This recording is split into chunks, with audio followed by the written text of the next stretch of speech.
Assalamualaikum warahmatullahi wabarakatuh. Perkenalkan, nama saya Maksudi Imam dengan NIM 071.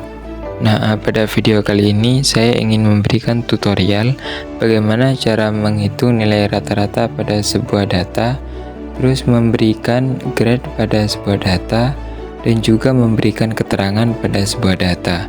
Untuk itu, simak videonya sampai habis. Di sini tersedia tabel data untuk dijadikan contoh mencari nilai rata-rata pada sebuah data, terus memberikan grade pada sebuah data, dan juga memberikan keterangan pada sebuah data. Langsung saja di sini kita akan menghitung nilai rata-rata. Perlu diketahui bahwasanya nilai rata-rata merupakan nilai tengah pada sebuah data. Di sini kita bisa mengambil contoh nama Dewi Mentari, dimana nilainya itu nilai Windowsnya mendapatkan 75, Wordnya mendapatkan 80, dan Excelnya mendapatkan 78. Di sini kita akan menggunakan rumus sehingga nanti kita bisa mengetahui nilai rata-rata dari atas nama Dewi Mentari ini. Bisa disimak videonya. Untuk cara yang pertama itu kita bisa langsung menjumlahkan semuanya nilainya, terus dibagi menjadi 3. Untuk format penulisannya itu seperti ini, ditulis dulu sama dengan, terus buka kurung, klik datanya. Jika datanya itu ada 3, maka masukkan 3, terus dibagi 3. Di sini kenapa dibagi 3? Karena datanya itu ada 3. Jika datanya ada 4, maka dibagi 4, dan begitu pun seterusnya. Di sini bisa kita lihat bahwasanya nilai rata-rata pada Dewi Mentari adalah 77,66 sekian. Terus kita bisa mendernya ke bawah sehingga kita mengetahui nilai rata-rata pada setiap siswa. Untuk nilainya itu kita akan menggunakan format tanpa desimal. Untuk menghilangkan format tanpa desimalnya, kita klik kanan, terus pilih format cell.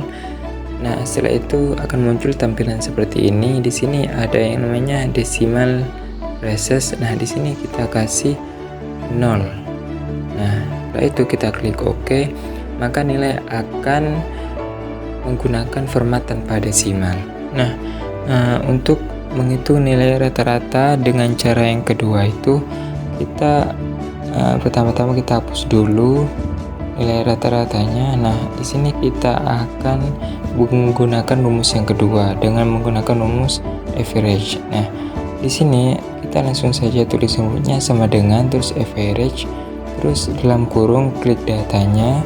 Setelah itu dipisah dengan koma di sini.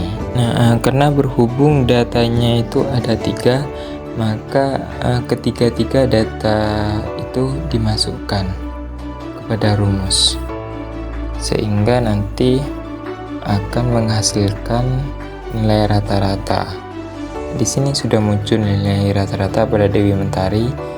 Terus kita akan drag semuanya untuk menghasilkan nilai rata-rata pada setiap nama siswa. Di sini kita akan memberikan grade pada sebuah data. Perlu diketahui bahwasanya grade merupakan sebuah penilaian yang diberikan kepada siswa atas pencapaian akademiknya yang biasanya diwakili oleh huruf berupa A, B, C, D, dan seterusnya. Di sini untuk grade-nya sendiri kita itu berpatokan pada nilai rata-rata siswa. Di sini kita mencontohkan data siswa dari Dewi Mentari dengan menggunakan rumus. Bisa kita lihat dan kita perhatikan. Di sini untuk rumusnya itu diawali dengan sama dengan, terus ditulis if, terus buka kurung, terus kita klik datanya nilai rata-rata dari Dewi Mentari F13. Kita pakai logika di sini.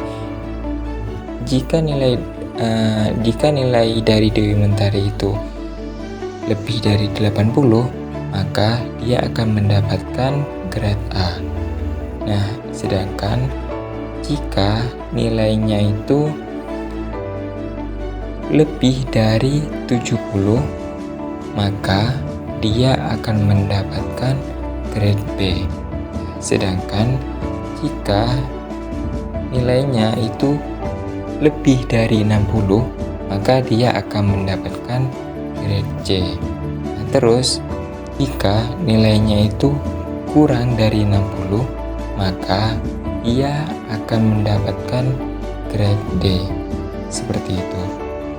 Nah, karena kita menggunakan 4 if di sini, maka kita harus memperhatikan juga untuk tutup kurungnya. Nah, untuk tutup kurungnya sendiri kita harus juga menggunakan 4 juga. Kenapa? Karena di sini kita bisa lihat if-nya itu ada 4, buka kurungnya ada 4, maka untuk tutup kurungnya itu juga harus ada 4 juga. Nah, setelah dirasa rumusnya itu benar, maka kita enter. Nah, di sini kita bisa melihat bahwasannya grade nilai dari Dewi Mentari itu adalah B. Nah, kita bisa melihatnya ke bawah untuk melihat grade dari siswa yang lain. Di sini kita bisa melihat dengan jelas. Nah, pada bagian keterangan. Nah, keterangan adalah sebuah informasi tambahan untuk menunjukkan bahwa siswa tersebut lulus atau tidaknya. Nah, jika siswa itu lulus berarti siswa tersebut sudah memenuhi ketentuan. Nah, sedangkan jika dinyatakan tidak lulus, maka siswa tersebut tidak memenuhi ketentuan yang berlaku. Seperti itu. Nah, untuk rumus dari keterangan kita menggunakan rumus diawali dengan sama dengan, terus if buka kurung, terus kita klik datanya. Nah, untuk datanya itu berpatokan pada nilai rata-rata pada siswa. Nah, di sini untuk nilai untuk dinyatakan lulus itu adalah 70 atau di atasnya 70 baru dikatakan lulus. Nah, sedangkan jika di bawahnya 70, maka siswa tersebut dinyatakan tidak lulus. Seperti itu. Nah, untuk rumusnya bisa dilihat. Nah, di sini kita tinggal enter untuk menemukan hasil. Nah, untuk nama siswa Dewi Mentari itu dinyatakan lulus. Kenapa lulus? Karena nilainya itu sudah memenuhi ketentuannya, yaitu di atas 70. Sedangkan kita bisa lihat dari nama siswa Norma Oktana. Di sini kenapa dinyatakan tidak lulus? Karena nilainya itu di bawah angka 70, yaitu nilainya itu 65. Seperti itu. Nah, untuk yang terakhir kita akan mengurutkan data nama siswa secara ascending, di mana nanti datanya itu akan berurutan sesuai dengan huruf awal pada alfabet. Nah, untuk caranya itu kita blok dulu datanya. Nah, setelah blok baru kita klik kanan. Nah, jika sudah diklik kanan maka kita pilih sort. Nah, di situ ada pilih custom list. Nah, nanti akan muncul tampilan seperti ini. Nah, kita bisa lihat di sini untuk kolomnya itu kita pilih kolom B. Kenapa? Karena nama siswa itu berada di kolom B. Terus untuk pilihan yang kedua itu kita pilih values karena kita akan mengubah isinya. Nah, terus yang ketiga itu kita akan mengurutkan data sesuai ascending. Jadi kita pilih yang ascending seperti itu dari A ke Z. Nah, jika sudah kita klik OK.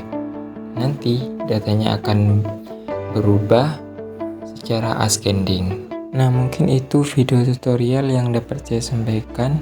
Kurang lebihnya minta maaf. Assalamualaikum warahmatullahi wabarakatuh.